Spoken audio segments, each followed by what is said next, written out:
option to ask us questions, Yeah. or I mean, like anyone? Okay, cool. Yeah. Just wondering. Great. Okay, so I think that is happening. And then,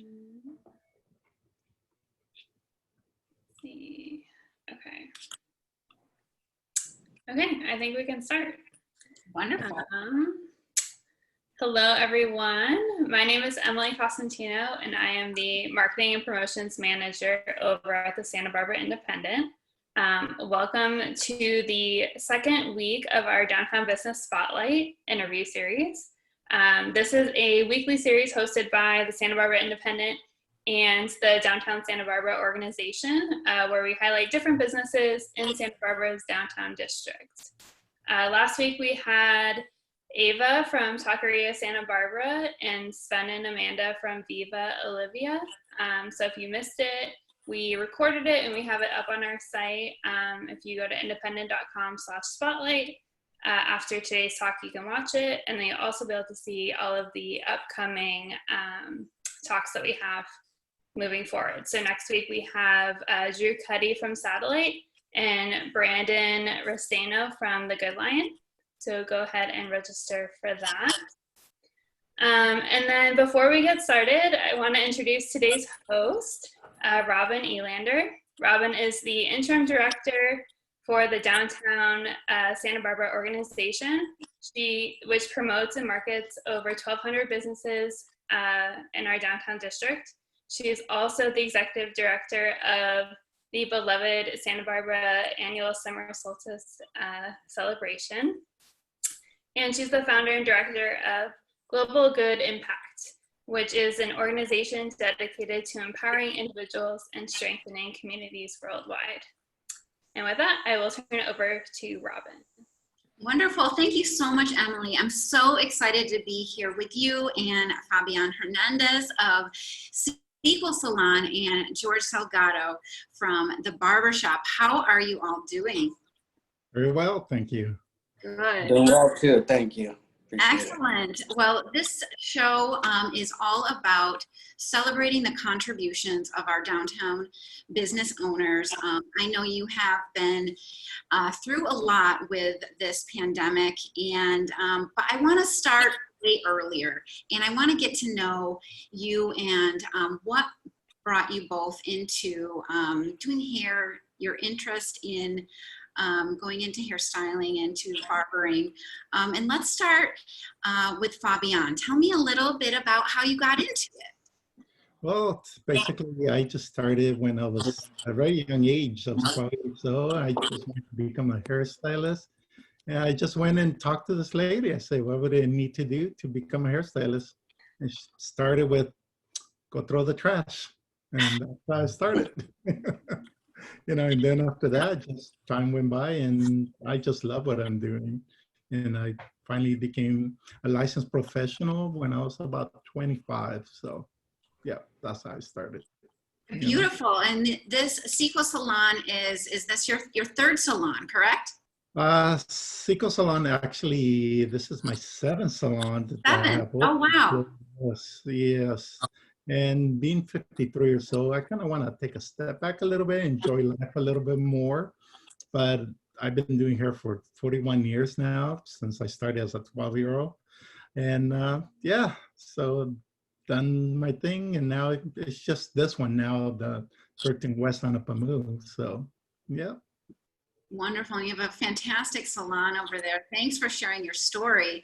George, tell us about you. How did you get into it? And I'd be very curious as to how you started your journey.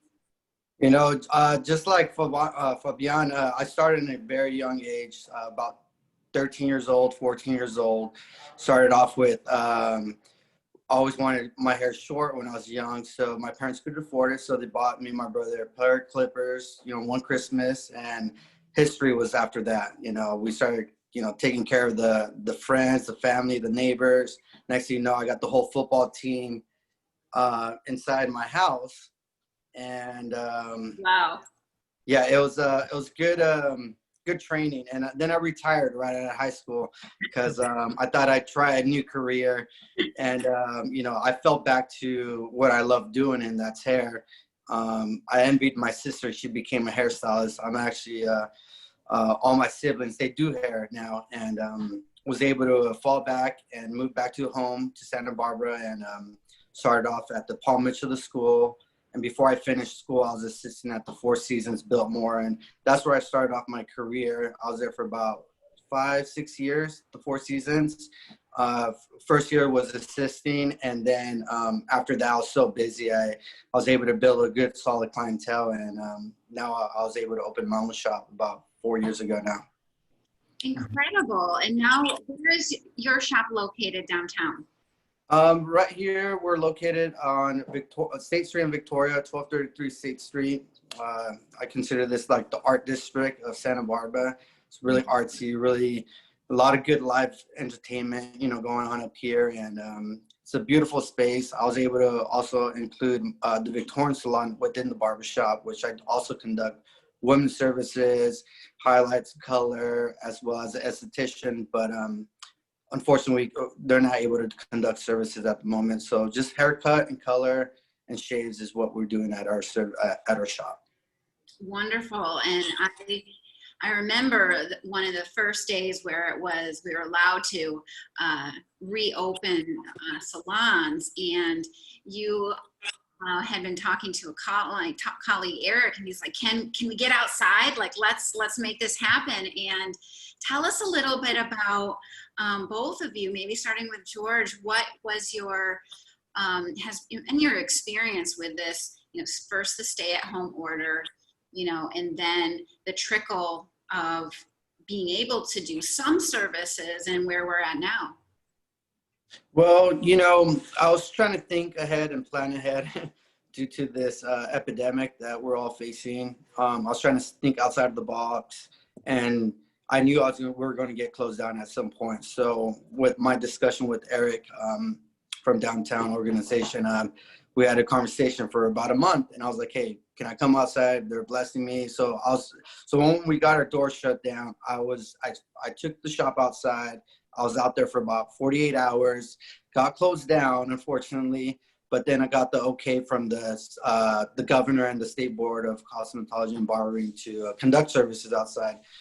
We live in such a remarkable place with our weather, which was really nice to transition that. And my space is big, you know, it's really, our lease is huge. So I had to do whatever I had to do to make sure we have some income coming in. So we had about 5 chairs out there at a point. It was a lot of work setting up, breaking down, but we got through it, and we're able to take care of the clients and friends. But we're happy to be back inside. We don't have a full squad yet. We did lose some faces during this epidemic. I'm sure everyone in every industry faced that.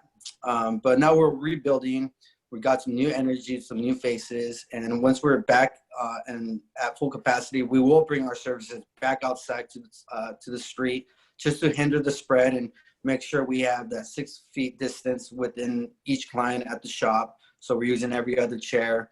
And some of the workers here, they really enjoyed working out there. You know, it was nice, but just in Santa Barbara, I know LA people, Riverside, Fresno, you know, you name those inland cities, that would be very uncomfortable to work in.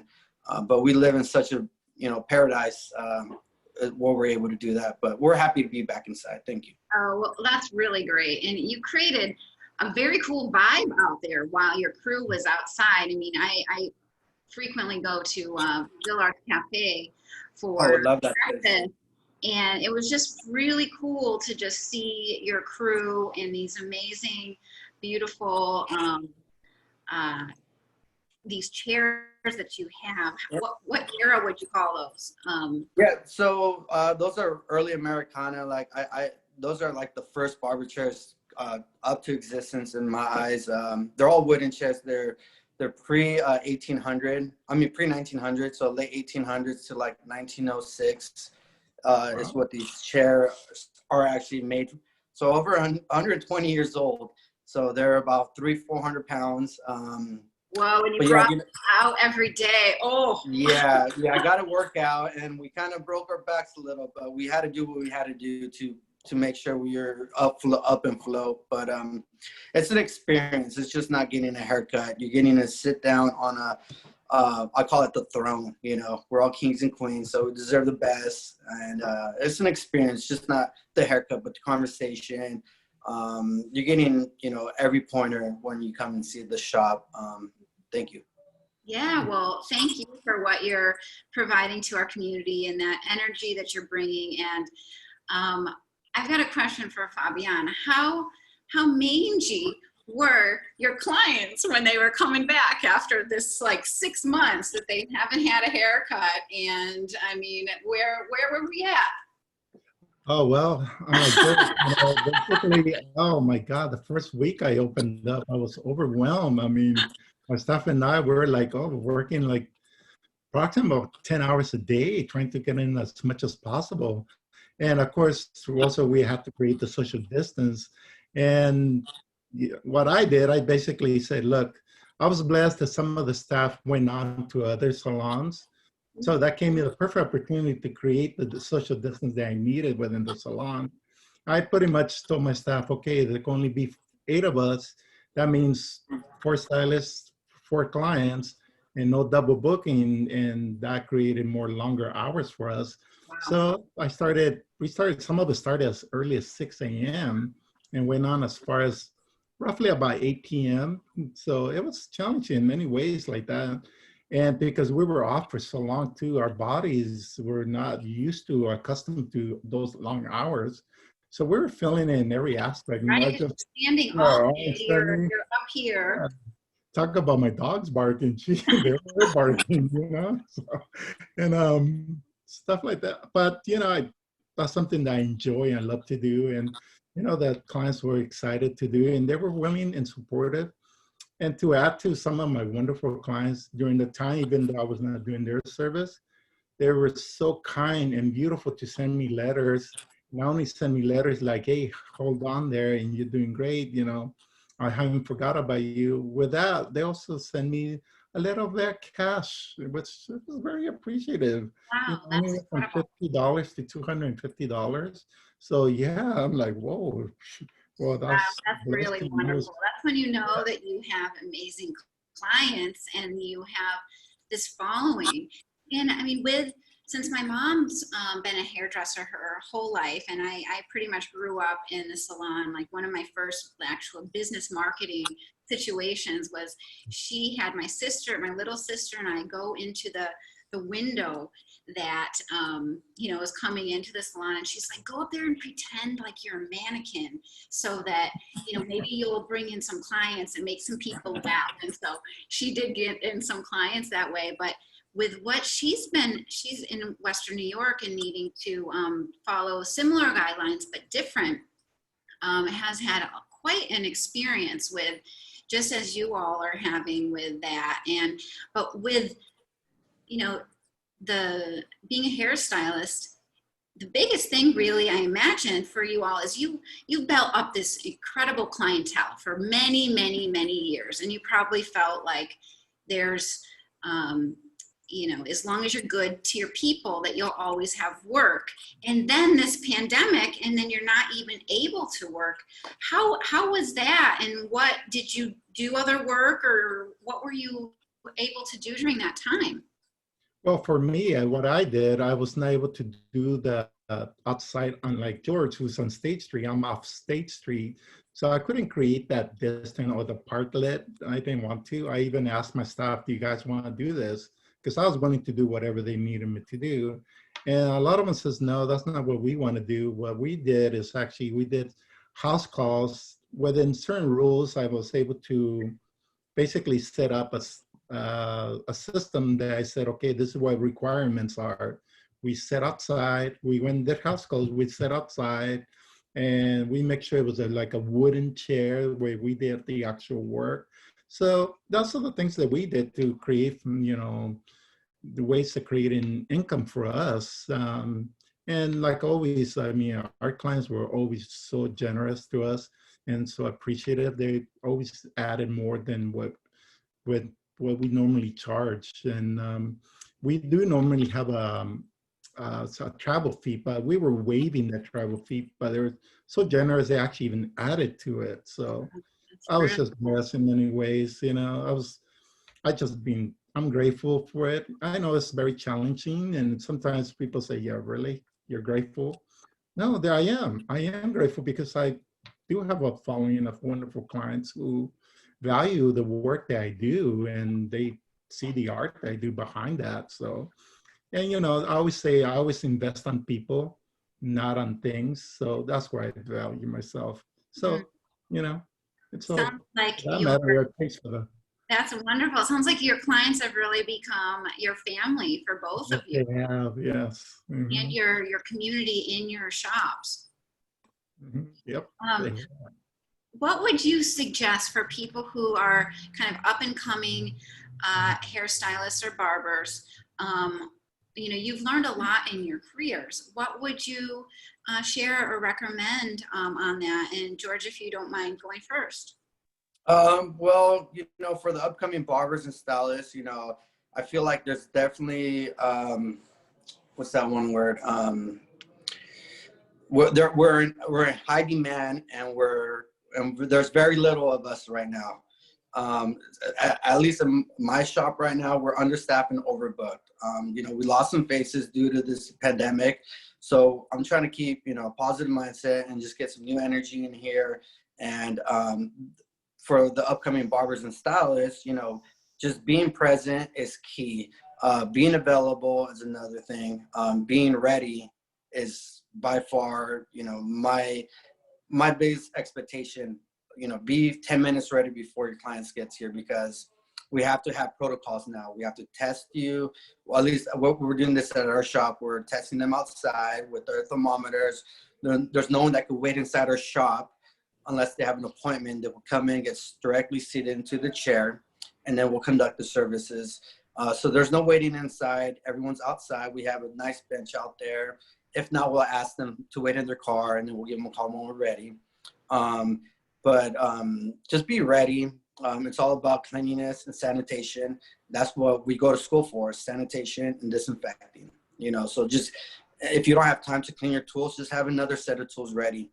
And you'll set those aside. So being on time is key, and especially for new clients, we don't want to keep them waiting. It's our first impressions. And unfortunately, we've had those scenarios where we're behind, and we're just, kindly asking them and telling them we're running behind, because when you're understaffed and overbooked, you get in those scenarios. But I'm blessed enough that I've had a couple of barbers and stylists reached out for me from different states, and they'll be coming and joining my team here at the Santa Barbara location next month and the following month. I got 2 individuals coming from New York and another one from Oregon.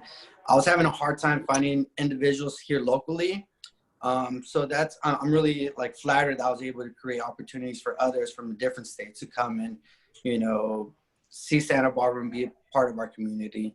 So there's definitely a lot of opportunity in our industry.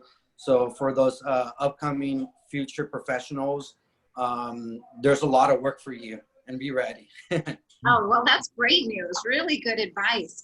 Fabian, what would you share on people who are up and coming in their careers, or people who are looking to expand? Well, that's a very good question. Basically, what I normally do when I had assistants, when I was at the peak of my career, I had 3 assistants working with me, and basically I tell the assistant, what is it that you want to get out of, what do you want to do? Because whatever you draw in, what you want, you have to put your work in order for you to draw whatever you need from me. Like, ask me questions. I can only show you and teach you fundamentals, which that's a good starting point. But what I always say, you have to do the work.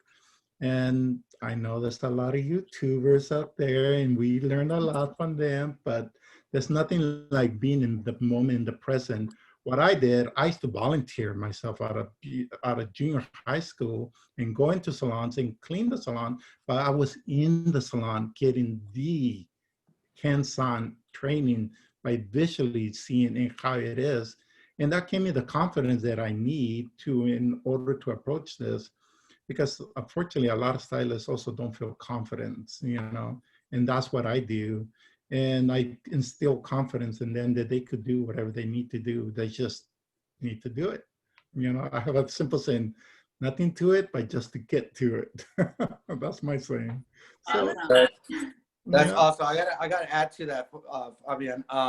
You know, when I first started this career, I was an assistant for like a year and 3 months, and it was about showing up and learning, and having that willingness to have an open mind, because I wasn't making any bucks, but I was learning from the best. So if you are an individual trying to come up in this industry, go to the shop you want to go work at and offer your services to be there and help them, because education's key.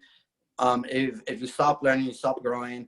I'm always learning and I keep growing. And in this industry, there's never a break. There's always something new, a new trend going on, whether it's color, haircuts, techniques. That's why I love what I do, because there's always something new and always excitement. Yeah. So, yeah. You're so much like me, George. So that's what I love about you. That's something Thanks, that man. I admire about, you know, a young man like yourself, you know, and I really, something that, like, if I could leave anything behind, it will be my knowledge that I have acquired throughout the years. And it's been difficult. It's challenging when you first start out, but, you know, Oh, yeah. persistence pays off. And that's what if I ever tell a young man, wait, what can I do to become? Just start today. Don't wait for tomorrow. Yeah. Yes, your friends are great, but guess what? There's always time for that. But today is, if you want to be a stylist, a hair barber, or whatever you want to be, a colorist, just go do it. That's how I start practicing your friends, the ones who are willing to, you know, Right. like suckers. So that's what I always say, you know, start out anywhere. What I did, I'll be honest with you, when I was a young man, I used to go out, grab my sister's doll heads, and I started cutting them. So my sister like, who cut my doll's hair? I don't know. It wasn't me. That's the stuff that I did in order to do it. So, you know, that's it for me. Oh, that's so fabulous. I've got another question for you both. So you put so much time and energy and love into making people feel good, look good. How do you take care of yourselves so that you can take care of your clients? That's a good question. You want to go ahead, George, or should I take it? You I know, mean, this is a lovely question to ask a guy, but because you are also taking care of guys and you want to make sure that they're feeling good about themselves and they need to take care, what would you recommend? What do you do? I just stay. They're quiet. I try to stay ready. You know, I don't get ready. I stay ready. You know, and it comes. You know, my background. You know, when I started off at the Four Seasons, you know, when I did go there, it was just like all polished, all 5-star. They're expecting the best. So that's what I dragged out of when my experience or when I opened up my shop. You know, my dressing the part. You know, I'm just not dressing up for myself. I'm dressing up for the experience in my shop. It's the chairs, the ambiance. I feel like most barbershops and, you know, it's more laid back, which is cool, but I wanted to put on a show. So, you know, I stay ready. Got a look for you. Yeah. I don't really get haircuts. My hair is pretty long right here. I see that. But I clean up my face. I get beard trims. Someday when I do get a haircut, I know I'll be getting a haircut every week. So when you have short hair, there's a lot of upkeep. There you go. Well, for me, actually, to be honest, because what I did, I was fortunate enough to meet a wonderful lady that basically taught me about ergonomics. And she studied me. She said, Fabian, this is what you're doing wrong when you're doing where you're standing, and this is what you're doing right. So she was able to correct me in many ways. So I was very fortunate to have met her and to teach me what I need to do. So I was able to learn that, and I incorporated that. I also incorporated in the teaching that I did to my assistants who also learned, because that's a way of, when one of my clients always says to me, well, Fabian, how can you tell who is a very good hairstylist? I say one question, teach them, ask them how they how to hold the scissors, and that's it. If they hold it a certain way, yeah. because it's all about integrity, about learning how to hold the tools. And that's what I learned. And also very difficult tool, the way you hold the scissors. You know, I'm pretty sure George knows about that. Oh, So, so that's basically, that's what I tell him. But for me, you know, what I take care of is more about, you know, my body, my back, the way I do things. I do stretch out. I do exercise. I do meditation. So I do little things like that. It really helps me, you know, calm my mind, because when I'm creating, I just become this other individual. You know, I start dancing with the hair. I start dancing with my client. And that's when I know I'm at my best, because I feel it and I just go with it, you know. There So is this that's art my- and magic, and I know you both have it, to see somebody's face, see their complexion, and to make some decisions. Talk a little bit about that process, because it's a really unique process that only hairdressers, barbers have. It's not ingrained in everybody. Can you talk a little bit about that? Well, for me, it is basically when you come into my chair, I greet you. And of course, it's always a smile on my face, even though I'm wearing a mask nowadays. But you can go behind. Right. And I always ask them just to be polite. I ask them, what is it we like? You know, what do you have in mind? And I hear them, and during the process of hearing them, I say, okay, then what I say to them, look, you didn't really hire me to tell me how to cut your hair or how to do this. You actually hired me to design for you, and let me do that for you. And this is what I recommend for you. The only question I will ask you is, how short do you want the hair? And that's it. The rest is all mine. And that's how I define myself from other stylists. So I started designing that because I was trained to be cut hair based on the features of the face, and to color hair based on skin tone. That's the why we wear certain colors. So those are the things that I do, that I've done throughout, and those are the things I teach. But that takes experience, takes knowledge, and takes understanding what I mean. We all have different faces, you know. So I like to focus on their features mainly when I do a haircut. So that's what I do. Beautiful. Thank you. George, do you want to share? Yeah, that's awesome. You know, I gotta agree with Fabian again. You know, it's all about, you know, the skin tones when it comes to the colors. You know, I'm a colorist as well. I'm actually a cosmetologist, and I just recently finished my barbering. Even though I own the barbershop, I started off as a cosmetologist. But before that, I started off with the clippers. So the first thing I usually ask my clients, you know, when they come to the chair, whether it's a female or a male, is whether if it's color service or a haircut. You know, if it's a haircut, it's like, how much length do you want off? You know, and then you could move towards the haircut from there. The interior of the hair, we get, let me focus on the men specifically, you know, whether they want keep the hair long and shaggy, because we do live in a beachy town, and most guys with longer hair, they're a little scared of the barber because they're going to butcher them, you know? It like comes right up to their neck. It's kind of scary. Yeah. So everyone here at the shop, they're well trained with the shears, because I love working with my shears. I prefer working with my shears than with my clippers. That's my stronger feature when I do my services. Some barbers don't even use shears, but here at the establishment, you know, we do it all.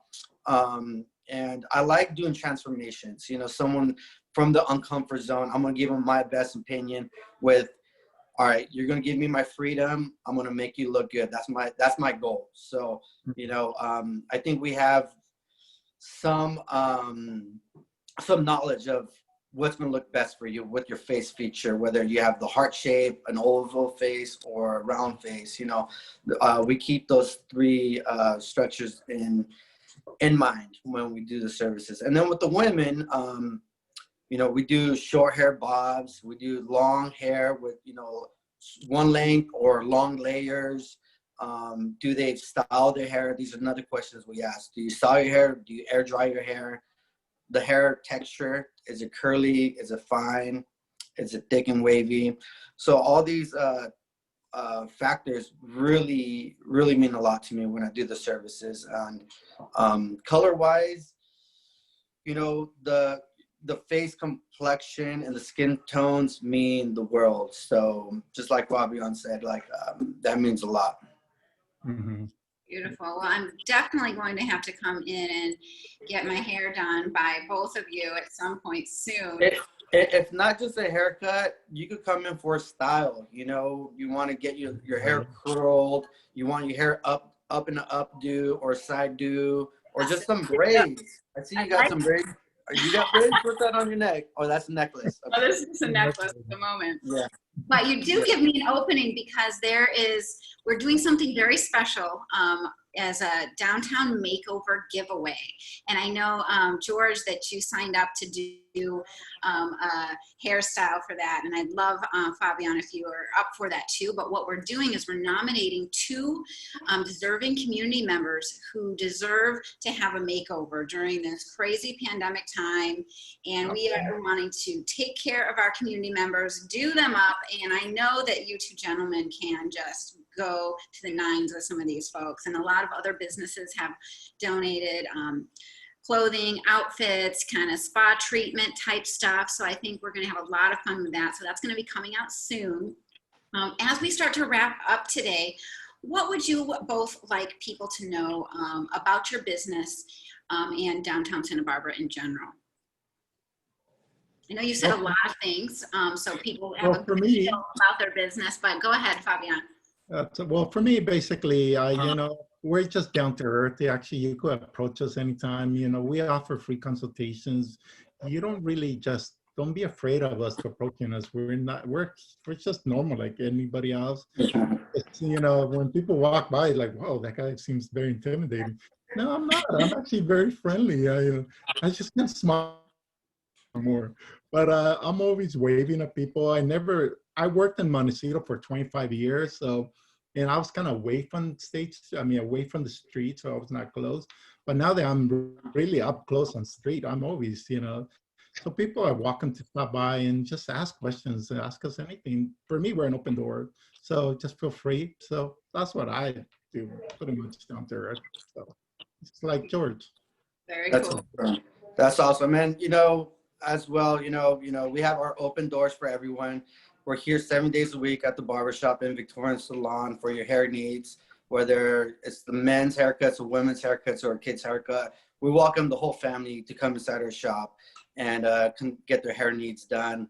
I love what downtown's done, you know, with closing off the streets. It's really brought in a lot of more liveliness to the streets. Yeah. You know, prior to this pandemic, it was getting quiet and it was a little scary. So I'm really thrilled to see what you guys have done with helping all these businesses survive during these times. It's devastating to see some close, but I see a lot of shops exceeding and expanding, you know, with the outdoor seating.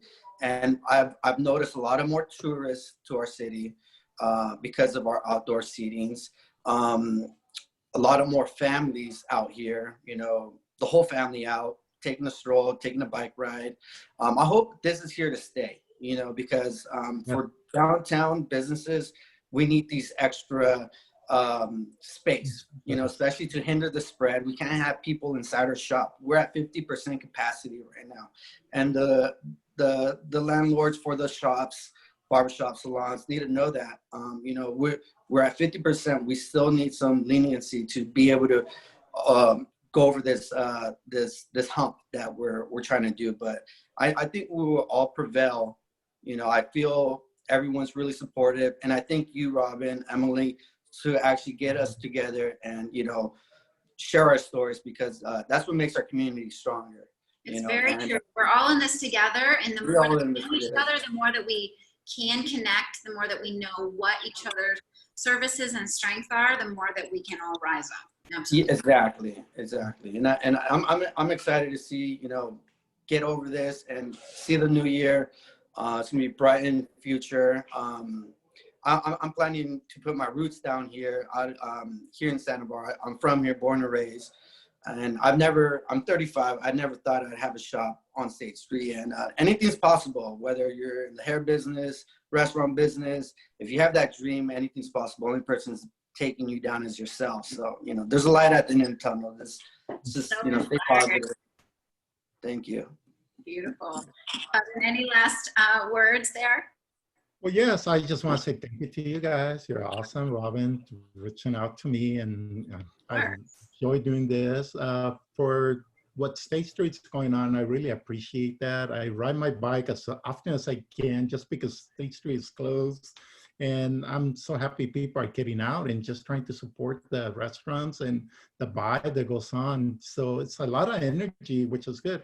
Hopefully, the city will consider maybe about closing State Street. So that way, at least partially, so that way they could see that people really want to get out, because a lot of my clients are always feeling very like, wow, I really love what's going on. I love the energy. People are getting out. Well, at least do it during summertime when the sun is perfect and the weather's great. So that's what I recommend. If I had a boat, that's what I would do. So I would go for that. And you do have a boat, so great. Thank you so much for sharing that. I want to close by thanking you all for so much of all your contributions, not only today, but all you're doing to the community, for the community, all the people you're serving, how you're bringing people together, and also invite people to Sequel Salon as well as the Barbershop downtown. Tell us your address again, Fabian. 13 West Anapamu Street, Sequel Salon. And George, tell us your address again. Uh-oh. I think we Well, lost George. he's right on the corner of Anapamu and State Street. And next week on Thursday, September 24th at 3, we're going to be back here, and Matt Kettman from The Independent will be hosting a conversation with Drew Cuddy from Satellite Santa Barbara, and Brandon Ristiano from Good Lion, as they discuss the bar scene, what's happening there, and how things are going in that world. But thank you so much to you both. Emily, do you have anything you want to share or talk a little bit more about? No, just thank you to everyone who signed up and who has been listening in. I think this has been a really great conversation, and we look forward to many more interview series in the future. So make sure you visit independent.com/spotlight or the Downtown Santa Barbara organization website, and you'll see all the upcoming interviews. Yes, downtownsb.org, and you can find out about all of our other activities. We've got lots of videos, we have networking events, we have this downtown giveaway that I mentioned, and so much more. So soon to be some markets as well downtown. So lots in store. Awesome. We'll see you guys next time. Thank you. Thank you. Goodbye. Thanks, Emily. Thanks. Thank you.